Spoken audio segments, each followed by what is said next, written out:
what it's like to date a woman with BPD. My name is Jared Mello, and this is Mello Mentoring. Please check in the description. I have my book, Radical Self-Respect, Avoid Falling for the Same BS, that's out on Amazon now. Check that out, especially if you've struggled with codependency, weak boundaries, being a people pleaser, or have just experienced a breakup, perhaps.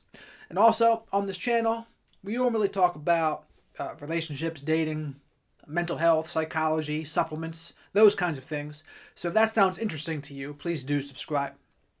So, what is it like to date a woman with BPD? The way I'm going to break down this video is, I'm going to first explain how the woman was, how she acted, then explain how our relationship went down, and then compare and contrast what it's like dating a woman with BPD versus dating a woman who's a narcissist. So, going back to the beginning. This is a cautionary tale, because the woman I'm going to talk about here, she does really have a good heart.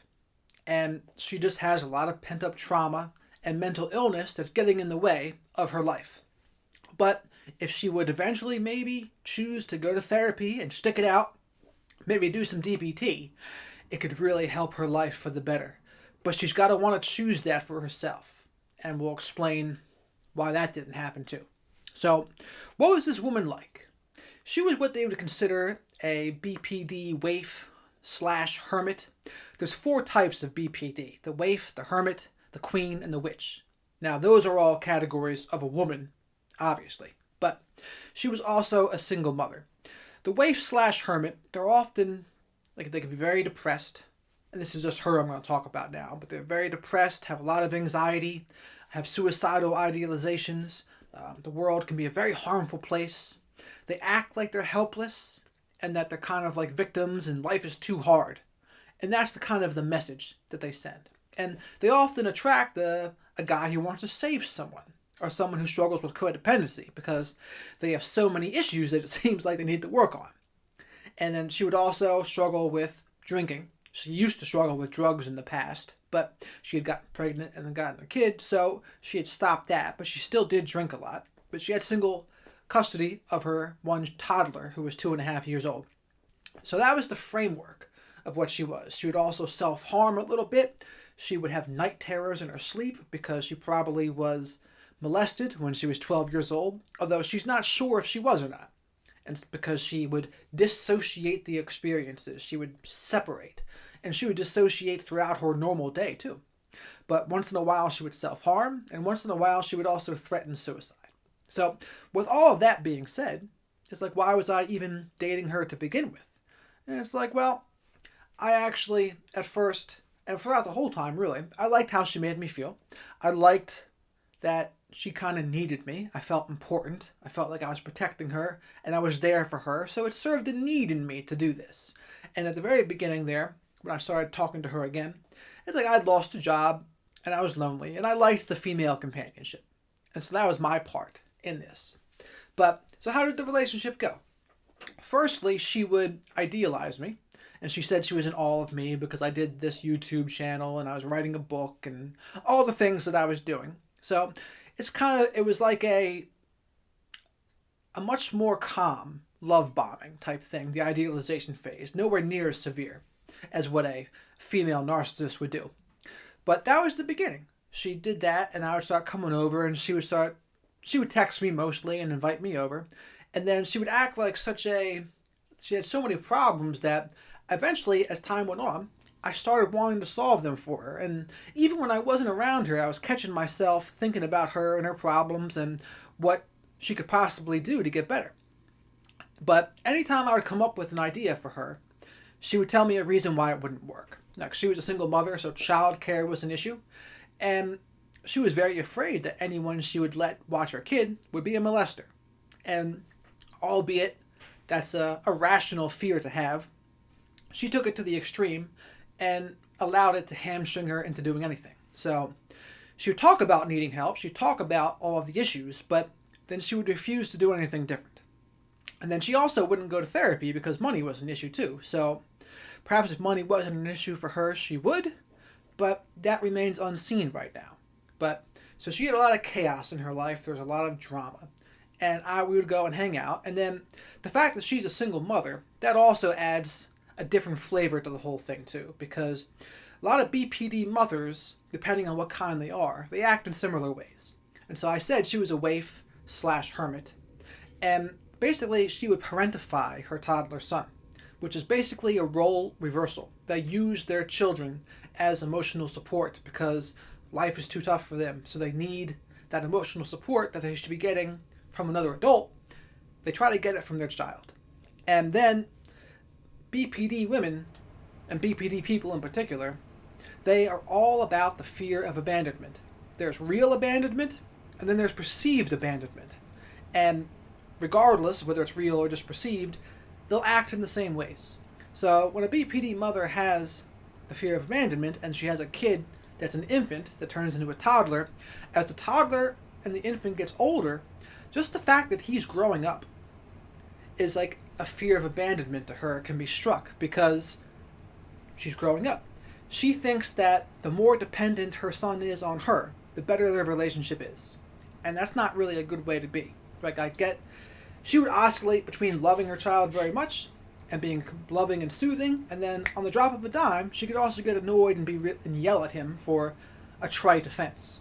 And so I'm sure the kid would struggle about what version of his mother he's going to get. I would try to step in some of these cases, but I'm not the father, and so it wouldn't really go well. And to my discredit, I would kind of sometimes be a dickhead about how I would talk about things, and it would cause her to be very defensive.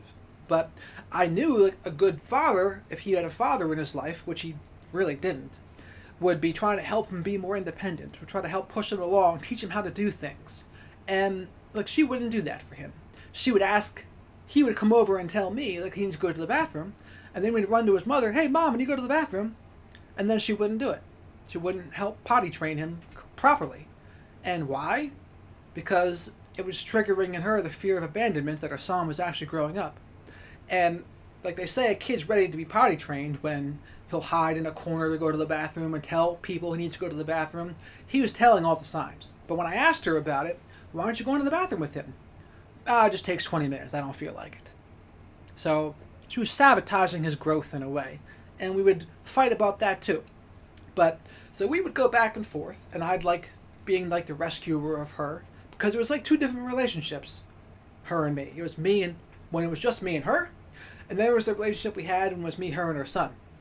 And I got the sense that when it was me, her, and her son, she'd get very jealous if the kid would want to spend a lot of time with me or start liking me.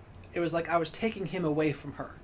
And the other times when he was more into his mother, I would feel on the outside looking in. And it's like kind of a glimpse of what would happen in the future of our relationship. And so when we eventually did have, she brought up the "what are we" conversation.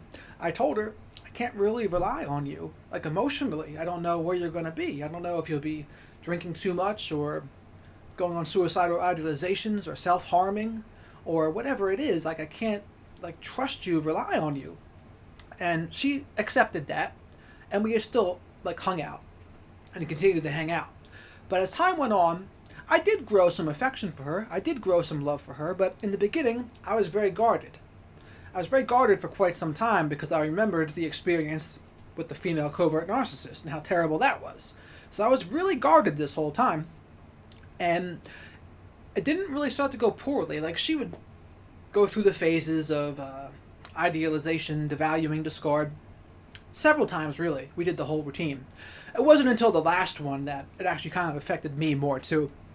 Because, like, at first, like, I just noticed her effort was dwindling a little bit, and then her effort stopped. And so I said to myself, well, I shouldn't be giving any more effort than she is. And so we both just kind of stopped giving any effort. And that's really where we left it. And at first, in some of our gaps, before even the last one, I would have a break from her, and I'd actually feel a lot better.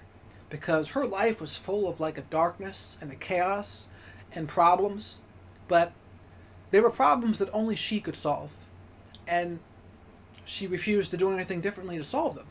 But when I first got away from the issues, it was like a sense of relief. I felt so much better, like the dark cloud was gone. I was like free to go back to my own life.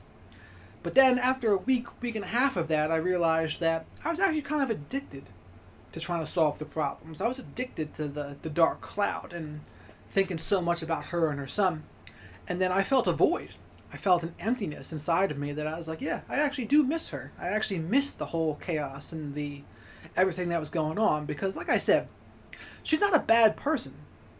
And like, unlike a female covert narcissist, or any narcissist for that matter, they're a bottomless pit of despair, blackness, nothing. Everything's an act. But with the BPD woman, the idealization phase is not an act. The feelings are real. The feelings are intense, but they are very real. Unlike the female covert narcissist. The female covert narcissist, it's all an act in order to get supply. And she'll often have like 5 different dudes hanging around at the same time because she just wants the supply. The BPD woman is more likely to be more of a sniper, where she just wants one guy at a time, and then she'll go through the phases of idealization, devalue, discard, and then probably towards the devaluation phase, if she's going to cheat, she might go do it in that phase. And then after discard, of course, she's going to go on to the next person. But she wasn't very good at telling me what she was thinking and feeling, and telling me what her needs were. I would have to guess them. Or, like, often what would happen also is, I would text something, I would communicate something, and she would perceive it in a completely different way than it was intended. And she'd often perceive it as I was abandoning her, even if it wasn't. And so she would act on her fear of abandonment and go off and do her own thing. That's another thing that happened. So throughout this whole time, that happened several times, but overall, it kind of snuck up on me, the whole thing about me developing some feeling for her. I wasn't expecting it, but I didn't really feel it until it was done. So here's the breakdown between the female covert narcissist and the BPD woman. So the female covert narc, they'll love bomb and then devalue, discard. And like, the more the person they are love bombing cares, the less they'll care, etc. Same thing. BPD woman, it's less obvious and it's less intense, but it's still a very similar pattern where they'll love bomb, idealize, and then once they finally get their hooks in someone, they might cycle through devalue, discard. Now, they can cycle through devalue, discard even if the other person cares at all or doesn't care. It doesn't really matter. It can still happen. So I think the BPD woman, if they were actually to go get help, get therapy, go to DBT, as they call it, it is possible, because they're not bad people. They just have a lot of unprocessed trauma that affects their life in a negative way. And if a BPD mother in particular, if she's not willing to take a look at her life for the sake of her son or daughter, like, she's by default hurting that son or daughter. She has to be willing to take a look at herself. Because like I said, she'll parentify her children, overprotect them, or smother them, or be critical. And there's all these negative things that can happen. And it's clear as day in the literature. There are so many articles about BPD mothers and what they do. And if you're a mother and you have BPD, you gotta be willing to take a look at it, because it really messes up kids if you don't. And that's where I would get torn, where I would see what's going on, but it wasn't my son. And I'm not the kind of person that can just sit back and say nothing. I have to say something. And it didn't really go well that I did. So, like, I don't hate this person. She's just struggling with something. And like I said, I was no saint in the relationship either. I could be a dickhead. I could be really moody. I could be really cranky. And I admit all of those things. But a good relationship is about being a team. It's about being on the same page. Being a partner with someone else. And it's you and her versus the world, not you versus her. And with the fear of abandonment that's so strong in the borderline, or the perceived sense of abandonment they get, it makes it damn near impossible to actually have a functional relationship. They gotta go get help. They gotta work on themselves. She always wanted someone to save her. And yeah, if you're a people pleaser out there, or a codependent, or you like saving women, man, you'll find yourself some BPD women, and you'll get tortured for your trouble. And like, that's what they do. They talk about it. There'll be a dark cloud. They'll feel helpless and vulnerable, but then they won't do anything to change their predicament. And the ones that do, I give them a lot of credit. They have the power to go to therapy and learn about themselves and learn to cope with the disorder. Because what is BPD really? BPD is unprocessed trauma that happened from childhood, right? It's very similar to CPTSD. And it can, I won't say be arrested, but you can cope with it. But the person who has it has to be willing to do something about it. They have to. And if they don't, then they're just going to continue to go through the same cycles over and over again. So that's my story about what it was like to date someone with BPD. Painful. Nowhere near as painful as the female covert narcissist, though. I'll just say that, in my case. And it's maybe only because I had awareness of what it's like to be with a female covert narcissist. I didn't come into this one blindly. Okay. Yeah, you could say that. But I was more prepared. I still wound up a little bit hurt, though. And we'll see how that goes. But there's so many issues that happen. And that, like I said, takes two to tango. Both people in a loving relationship, they gotta be willing to do the work on themselves. If they really love someone else, they're gonna do the work on themselves. Not think Prince Charming or someone's gonna come in, sweep them off of their feet and save them and then make everything all better. Now, it's just not gonna happen. So, yeah, that's how it goes with a woman who has borderline personality disorder. Please comment below if you disagree or agree with this video. I'd love to hear your thoughts. So with that, have a good one.